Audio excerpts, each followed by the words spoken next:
옆 사람 이렇게 축복하겠습니다. 하나님 안에서 살아납니다. 교회가 회복될 것입니다. 잘 될 겁니다. 할렐루야. 오늘은 이제 학개서 말씀을 가지고 오늘은 이 성전이 황폐하였거늘, 제목을 더 쓰려고 그러니까 자리가 없어서 이것이 옳으냐라는 제목으로 말씀을 함께 나누기 원합니다.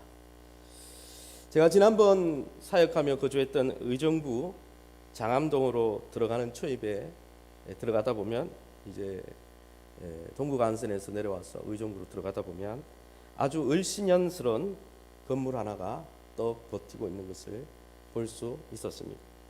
지방에서 의정부로 이사 오면서 처음 접한 이 흉물스러운 건물은 다름 아닌 경기 북부에서는 유일무이하게 세워지려고 했던 테마 물놀이 파크였습니다. 그래서 거기에 큰 미끄럼틀도 있고 이렇게 있었습니다. 그런데 그 건물은 부도나서 거의 7, 8년간 부도난 채 방치되어 있었습니다. 지나가면 녹슨 미끄럼틀, 또 벽에 그 칠해졌던 페인트가 뜯어지고 안에 리모델링이 안 돼서 컴컴한데 아주 우중충한 건물이었습니다. 그 앞을 지날 때마다 저는 항상 마음 한켠이 먹먹했습니다. 높이 지어 올라가다가 지어지다가 중단된 그 건물의 컴컴함이 때로는 무섭기도 했습니다. 때로 짓다가 중단된 채 이렇게 방치된 그 7, 8년이나 중단된 채 방치되어진 그 건물이 내 인생의 모습 같아서 절망스럽기도 했었던 적이 있었습니다. 그런데 제가 작년 11월에 의정부에 우연히 방문했다가 그곳을 들으게 되었는데 깜짝 놀랐습니다. 도저히 이것은 다시 부서뜨리지 않으면 안 되겠다 그렇게 생각했던 건물이 어떤 인수자의 손에 인수되어서 완전히 단장되어서 완벽한 호텔과 물놀이 테마파크로 바뀌어 있었는데 너무나 그것을 보고 제가 기뻤습니다. 그렇게 방치된 건물이 생동감 있는 모습으로 사람들을 맞이하는 그 모습에 저는 그 건물의 과거를 다 알고 있기 때문에 얼마나 흐뭇하고 행복했는지 모릅니다. 그런데 오늘 본문에도 그 을신년스러운 건물이 또 하나 등장하고 있습니다. 그 건물은 물놀이 테마파크가 아니라 짓다가 방치된 지 16년이나 지난 하나님의 성전입니다. 4절 말씀에 보니까 이 성전이 황폐하였거늘이라고 말씀하고 있습니다. 그 성전은 짓다가 지붕도 넣지 못해서 역사 기록에 의하면 이스라엘의 강렬한 태양과 비바람에 완전히 노출된 채 허물어져 가고 있었습니다. 사실 이렇게 16년간 방치된 성전은 끌려갔던 바벨론으로부터 1차로 돌아온 스룹바벨, 오늘 성경에 나오는 1절에 나오는 스룹바벨과 또 대제사장 요수아와 이스라엘 백성들이 돌아와서 처음으로 70년 만에 돌아와서 그 예루살렘 성에 짓기 시작한 성전이었습니다. 그들은 예레미야의 예언대로 하나님의 은혜 가운데 70년 만에 고토로 예루살렘으로 돌아왔습니다. 그리고 이방 왕 고레스 왕의 후원 속에서 무너졌던 예루살렘 솔로몬 성전이 있던 그 자리에 제2의 성전 스룹바벨 성전을 짓고 있었습니다.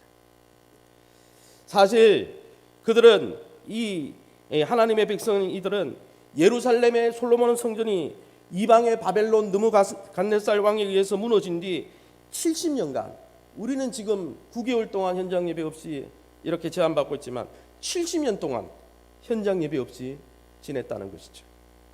바벨론에서 태어난 그들의 자녀는 예배가 무엇인지, 성전에서 드리는 예배가 뭔지, 또 성전에서 배우는 하나님의 말씀 율법이 뭔지 모른 채 바벨론에서 태어난 그 친구들은 70년 동안 노인이 될 때까지 전혀 예배라는 것을 경험해보지도 못했다는 것이죠.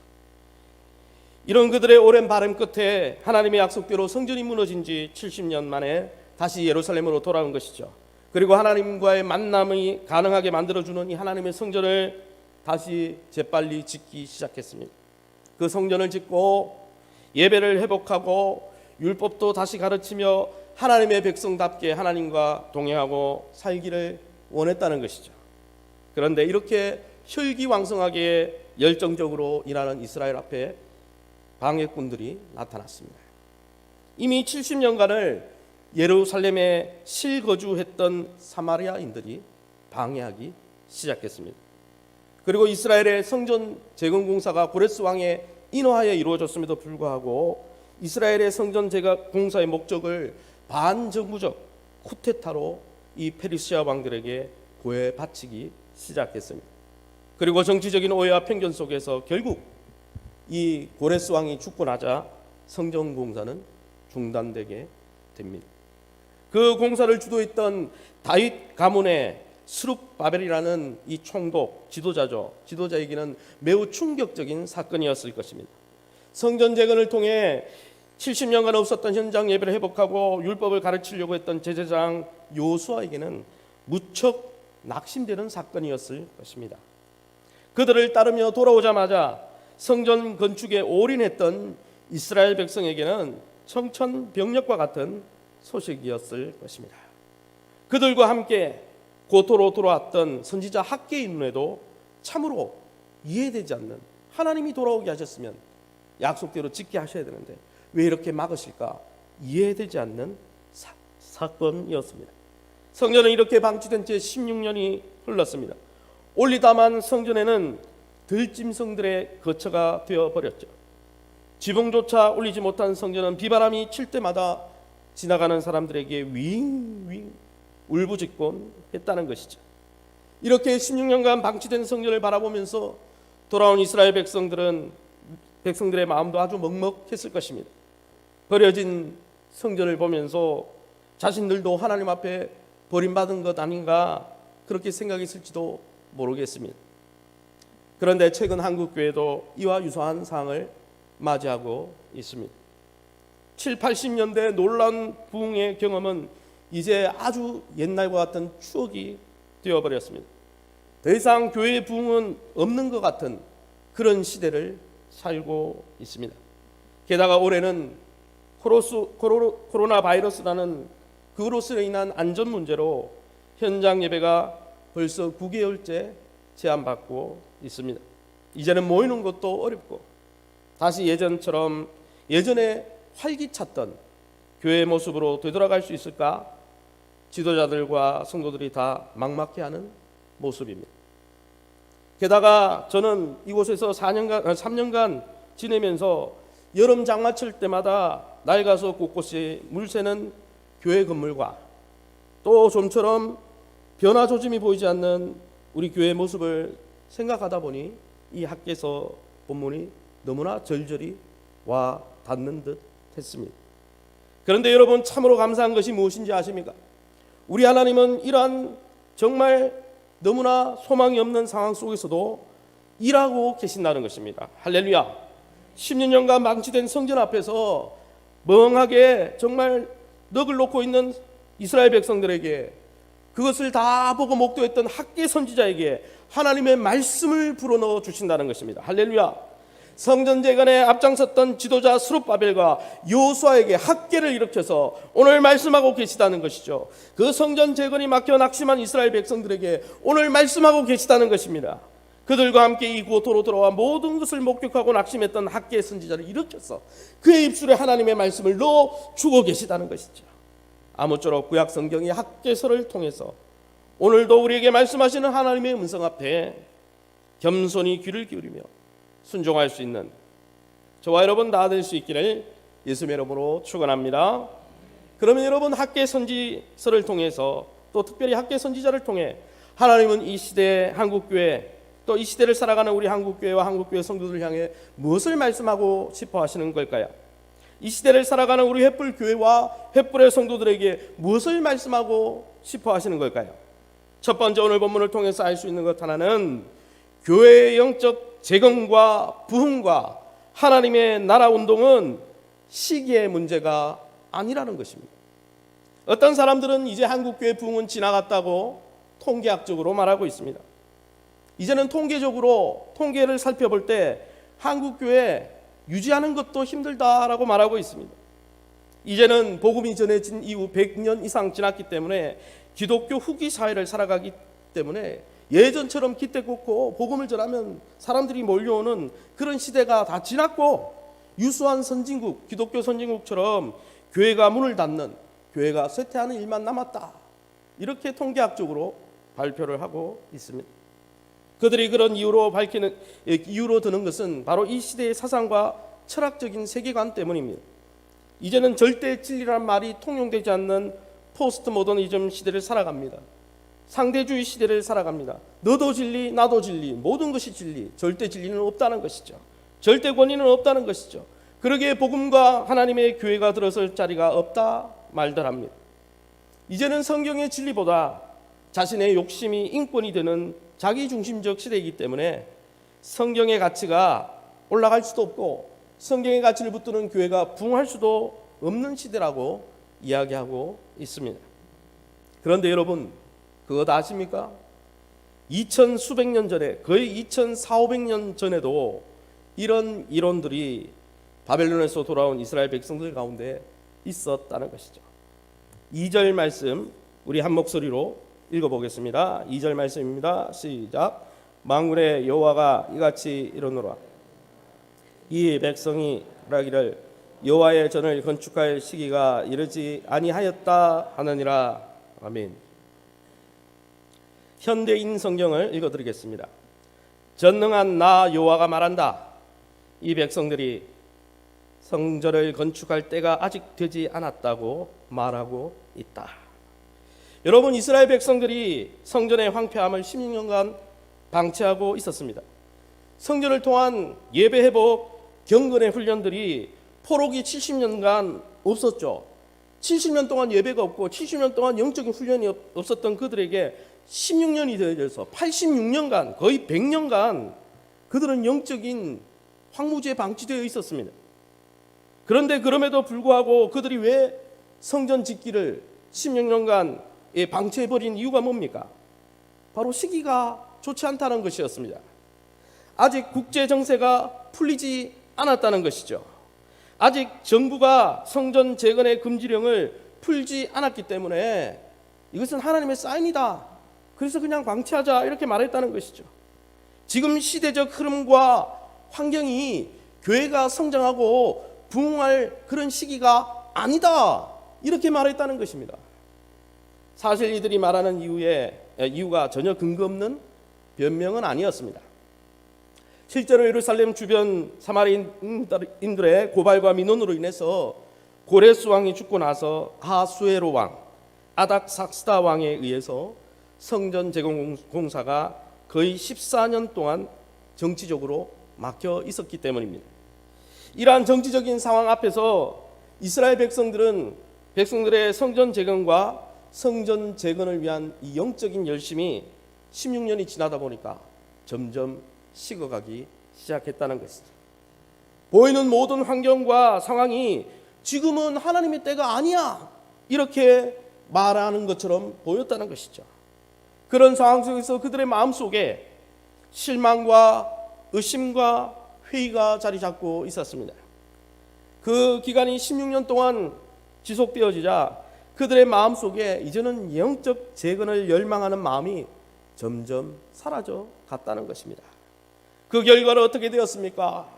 영적인 열망이 사라지자 그들은 영적 재건에 대한 마음은 다 접어버리고 눈앞에 보이는 자신의 일상적인 생활에 흠뻑 젖어 있었다는 것입니다. 세상에 대한 탐심과 욕심만을 쫓아다니고 있었습니다. 하나님의 나라에 대한, 또 그 하나님 나라 공동체의 회복에 대한 애정이 점점 사라지고 있었다는 것이죠. 그러면 이렇게 정치적이고 환경적으로 꽉 막힌 상황이 정말 하나님이 영적 재건을 지금은 하면 안 된다, 그렇게 말하는 하나님의 뜻일까요? 오늘 학개서를 통해서 하나님이 무엇을 말씀하십니까? 8절 말씀 우리 같이 한번 읽어보겠습니다. 같이 읽습니다. 시작. 너희는 산에 올라가서 나무를 가져다가 성전을 건축하라. 그래야면 내가 그것으로 말미암아 기뻐하고 또 영광을 얻으리라. 여호와가 말하였느니라. 아멘. 오늘 성경을 읽어보니까 그렇게 막힌 상황이 하나님이 성전에 부흥을 주지 않고 하나님이 짓지 말라 그렇게 말한 것이 아니라는 거죠. 하나님은 그런 어려운 상황 속에서도 하나님의 백성들이 성전을 재건하고 영적으로 부흥을 향해 달려가길 원했다는 것입니다. 특별히 영적 재건과 회복, 부흥은 이제는 다 지나간 일이야.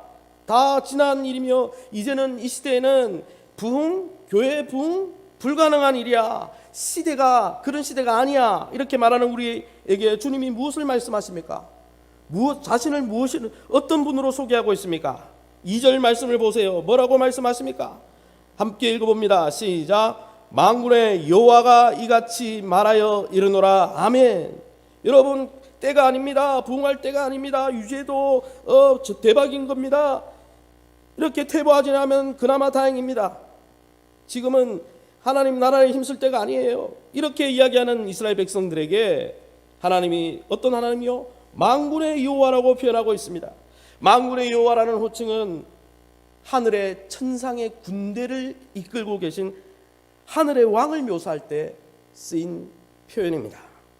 그 호칭은 전쟁터에서 치열하고 불가능해 보이는 싸움터에서 하나님이 이스라엘 백성에게 과거 대대로 승리를 주실 때 하나님의 전능하심을 나타내실 때 표현했던 표현이 만군의 여호와라는 거예요. 천군 천사를 불말불병거를 이끌고 역사하시는 하나님이라는 뜻이죠.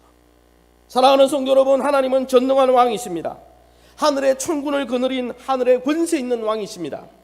여러분, 온갖 전차와 뛰어난 전사들로 출애굽한 이스라엘 백성의 앞길을 막았던 이집트 바로 왕도 천군을 거느리고 바로 왕과 맞서시는 만군의 여호와 앞에서 속수무책이었다는 것입니다. 만군의 여호와 하나님이 천군을 동원해서 일으킨 홍해의 거친 물결 앞에서 바로는 속수무책이었습니다. 막을 수가 없었습니다. 이처럼 여러분, 우리 하나님은 지금도 하늘의 천사들과 천군을 이끄시고 호령하시며 우리를 막아서는, 영적인 부흥을 막아서는 환경 가운데 역사하고 계시는 권능의 왕이라는 것입니다. 그 여호와 하나님께서 한국교회 영적 재건을 막아서고 우리 햇불교회 영적 부흥을 막아서는 모든 상황을 지금도 주관하고 계시고 통치하고 계시다는 것이죠. 실제로 학계 선지자가 예언한 대로 만군의 여호와께서 당시 페르시아 제국의 오늘 본문에 몇 년에 이 1절 1절에 몇 년에 어느 왕 때 이 예언이었다고요? 다리오 왕 때. 여러분, 아닥사스다 아하수에르 왕이 다 죽고 다리오 왕이 올라왔는데 이 페르시아 다리오 왕에게 하나님이 역사하셨어요. 그 왕을 움직이시니까 다리오 왕 오늘 본문에 보면 제2년에 이 예언이 임했는데 제6년에 제2성전이 완공이 되었다는 것입니다.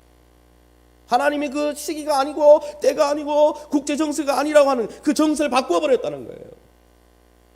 생각해 보십시오. 초대 한국교회, 벌써 100여 년 전에 초대 한국교회에 있었던 부흥이 있었습니다. 초대 한국교회 부흥 시기가 있었어요. 그런데 여러분, 초대 한국교회에 있었던 부흥 시기가 지금보다 훨씬 쉽고 편한 시기였을까요? 편한 시기에 부흥이 일어났을까요? 아니라는 거예요. 지금 오늘 이 시대보다 초대 한국교회에 부흥이 있었던 시기는 훨씬 더 어려운 시기였다는 거예요. 그때는 우리 나라도 없었습니다. 우리의 말도 빼앗겼습니다. 우리의 주권도 일제하에서 다 빼앗긴 시대였어요. 아무것도 할 수 없는 무기력한 시대였습니다. 그런 일제 치하에서 하나님께서 초대 한국교회 원산 대부흥운동 1907년에 그 대부흥운동을 일으키시고 정말 그 부흥이 쓰나미처럼 온 지역에 일어나도록 하셨다는 것이죠. 왜냐하면 하나님은 일제의 압제 속에서도 그들 가운데 개입하시고 그 권능을 발휘하사 역사하시는 만군의 여호와 하나님이시기 때문입니다. 여러분, 1960년대에서 1980년대 한국교회 수적 부흥은 어떤 환경 속에서 일어난 것입니까? 환경이 좋았습니까? 모판이 좋았어요? 사실 1960년부터 80년대에 있었던 한국교회의 수적 부흥은 지금보다 더욱 어려운 6.25라는 전쟁으로 인해서 잿더미 환경 속에서 시작된 겁니다. 만군의 여호와 하나님께서 일으키신 것입니다. 여러분, 그 옛날 초대교회를 생각해 보십시오. 초대교회 성도들, 초대교회 예루살렘 성도들이 정치적으로, 환경적으로 그들의 신앙을 보장받던 시대에 살면서 부흥했습니까? 아닙니다. 초대교회 상황은요, 예수님을 부인하고 예수님을 십자가에 못 박는 시대예요. 예수님을 퀴리오스, 주인이라고 모신 자들을 로마 정권의 쿠데타를 일으키는 자들이라고 몰아가지고 원형 경기자의 사자밥에 던져주는 시대였습니다. 그러나 초대교회 예루살렘 교회의 모습을 보십시오.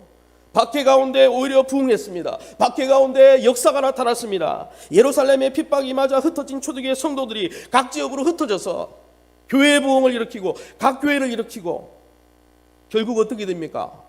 핍박하던 로마 정부가 결국 기독교를 국교로 인정하는 날이 오고 만 것입니다. 그러므로 사랑하는 성도 여러분, 더 이상 교회의 영적 부흥, 더 나아가 하나님의 나라를 세워가는 일은 이제는 이 시대와 맞지 않는 시대의 흐름과 동떨어진 것이니까 이제는 거기에 관심을 가질 필요가 없다, 이렇게 말하지 마십시오. 하나님은 지금 모든 상황을 다 접수하시고 통제하고 계시기 때문입니다. 할렐루야. 두 번째, 오늘 본문을 통해서 우리에게 알려주는 것 하나는 교회의 영적 부흥과 영적 재건, 하나님 나라 운동은 경제적인 돈의 문제도 아니라는 것입니다. 사실 한국교회 부흥이 멈추고 사라졌다라고 말하는 사람들 중에는 한국교회 많은 부채, 제가 듣기로는 한국교회 부채가 300조가 넘는다, 통계를 제가 본 적이 있습니다. 많은 분들이 그런 경제적인 부채와 경제적인 문제 때문에 부흥이 멈췄다, 들어오는 성도는 없는데 부채는 많기 때문에, 그들이 주장하는 것은 이런 것입니다. 한국교회 90% 이상이 출석교인 100명도 안 되는 소규모 교회고, 그런 교회는 경제력 있는 부자 성도가 별로 오지 않기 때문에 부흥할 수 없다. 굉장히 경제학적으로 맞는 것 같아요. 그럴싸해 보여요. 이 시대를 사는 성도 대부분이, 그런 작은 교회 다니는 성도 대부분이 경제적인 형편이 어렵기 때문에 교회 부흥은 어렵다, 그렇게 말하는 것이죠. 반대로 그들은 잘 되는 교회는 왜 잘 되냐? 부자 교인이 많아서 그렇다. 그런데 여러분, 오늘 본문에도 이스라엘 백성들이 하나님의 성전을 16년간 방치한 이유가 그런 경제적인 이유였다는 것입니다. 4절 말씀을 우리 같이 한번 읽어봅니다. 시작. 이 성전이 황폐하였거늘 너희가 이때에 판벽한 집에 거주하는 것이 옳으냐? 4절 말씀을 새 번역 성경으로 읽어드리겠습니다. 성전이 이렇게 무너져 있는데 지금이 너희만 잘 꾸민 집에 살고 있을 때란 말이냐? 하나님 그렇게 물으셨어요. 4절에 나오는 학계를 통한 하나님의 질문은 백성들의 이야기를 듣고 되묻는 방식으로 지금 전해지고 있습니다. 그러면 4절에 내포된 의미는 뭘까요? 이러한 질문을 통해 하나님께서 백성들에게 하는 이 질문을 통해 알 수 있는 것 하나는, 당시 이스라엘 백성들이 성전을 재건할 수 없다고 16년간 방치한 이유가, 하나님 먹고 살 것도 없습니다. 70년 돌아와 보니까 황무지고, 황무지 기간에야 별 것도 안 나오는데 먹고 살 것도 없는데 어떻게 성전을 재건합니까? 그들이 핑계댄 것이 경제적인 이유였다는 것입니다. 그들은 70년간 버려진 황무지로 되돌아왔습니다. 사람이 밥 갈지 않고 70년 놔뒀다, 그 땅이 어떻게 됐겠습니까? 그들 말대로 경제적인 어려움이 있었던 건 사실입니다. 하지만 이스라엘 백성들이 가난하고 경제적으로 어려워서 성전 재건과 영적 회복에 힘쓸 여력이 없었던 것은 아니었던 것 같습니다. 왜냐하면 그렇게 어렵다고 말한 중에도 자기의 유익과 가정을 위해 사용할 돈은 있었기 때문이에요. 뭐라고 되어 있냐면은 이 성전이 황폐하였거늘 너희가 이때에 판벽한 집에 거주하는 것이, 판벽한 집은 럭셔리한 집, 아주 화려한 집이라는 거예요. 보석으로 치장된 집이라는 것입니다.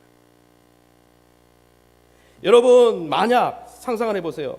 그들의 말대로 경제적으로 어려워서 성전 짓는데 돈이 없어서 그게 걸림돌이었다면 자신들도 초라한 집에 살아야 되잖아요.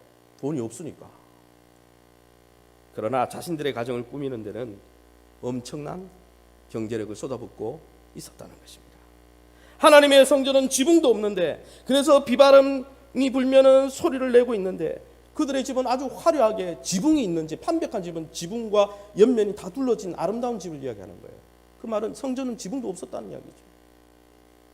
여러분, 이 시대를 살아가는 성도들도 매우 비슷한 이유를 댑니다.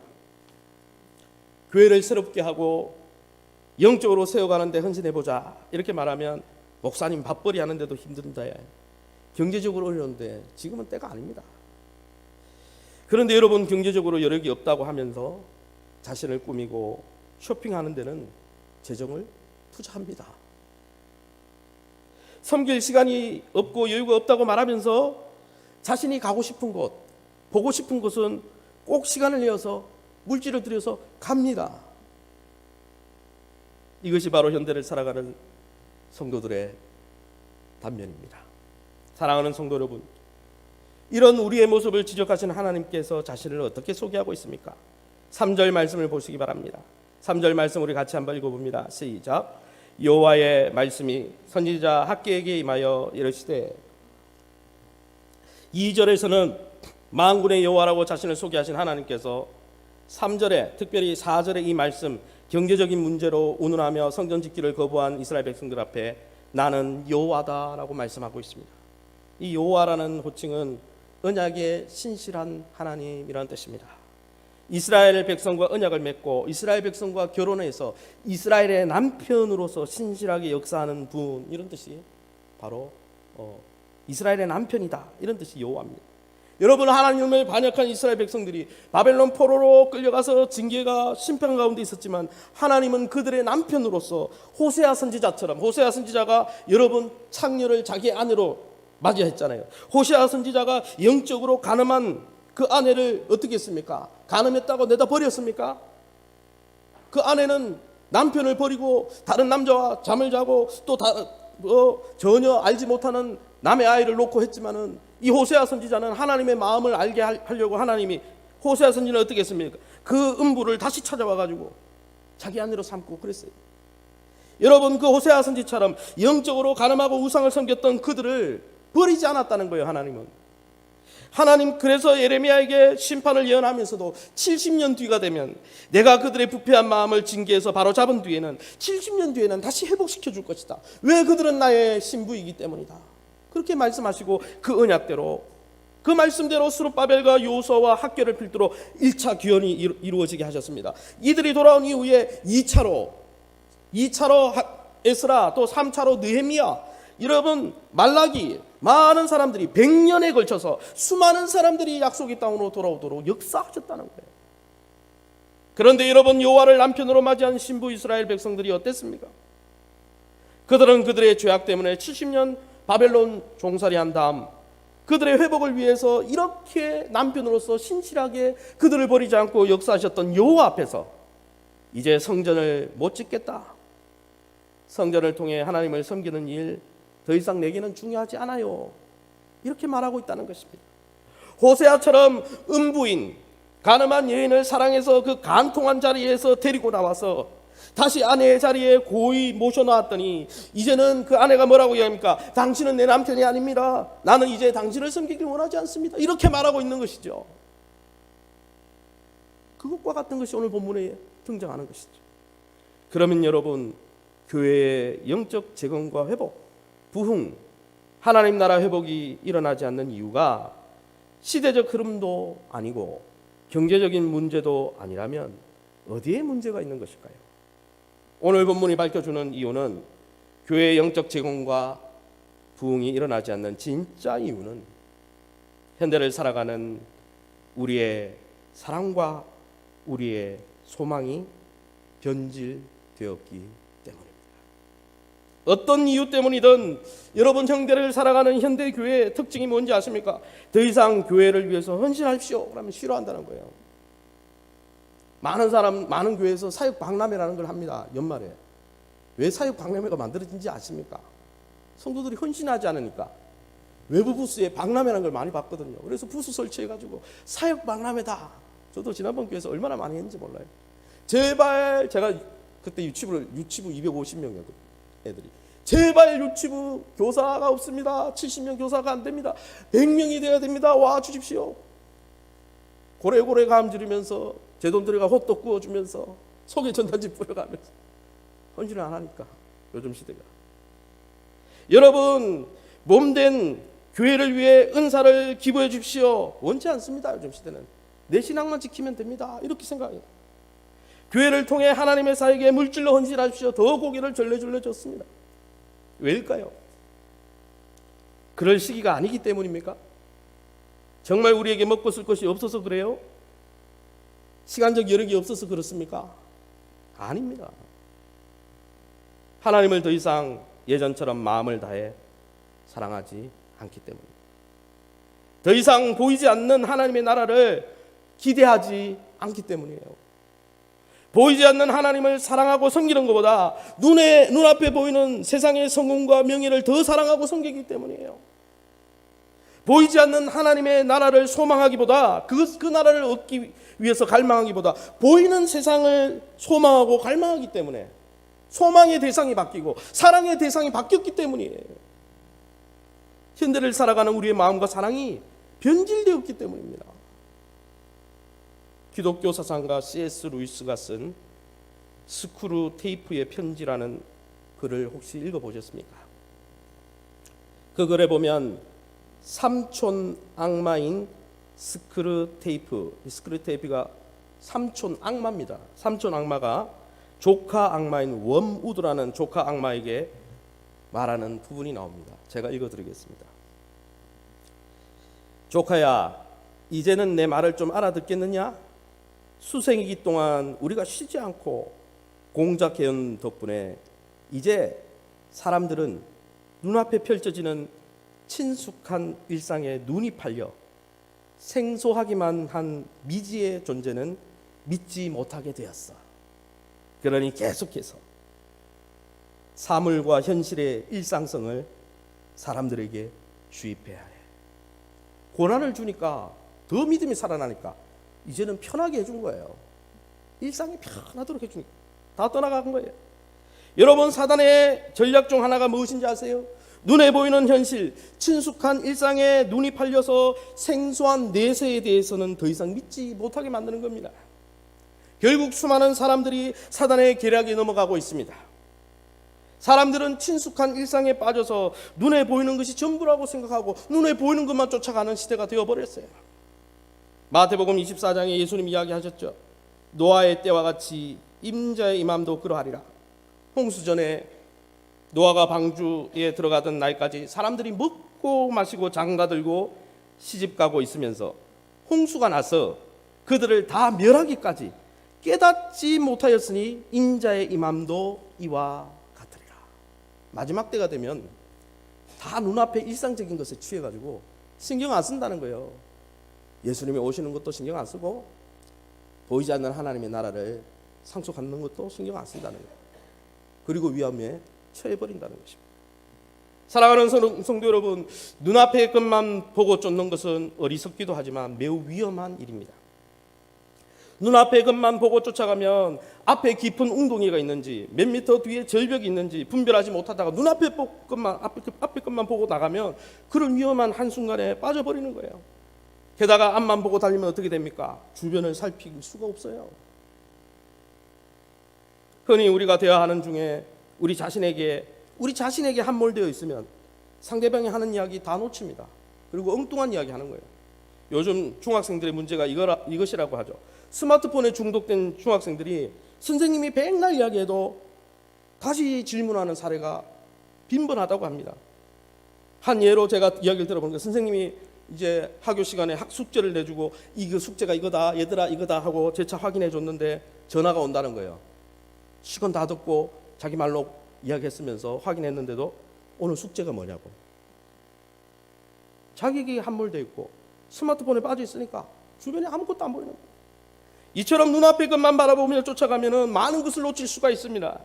현대를 살아가는 성도들이 동일하게 눈앞의 것, 육신의 것만 쫓아가다 보면 영적으로 아주 위험해질 수 있다는 것이죠.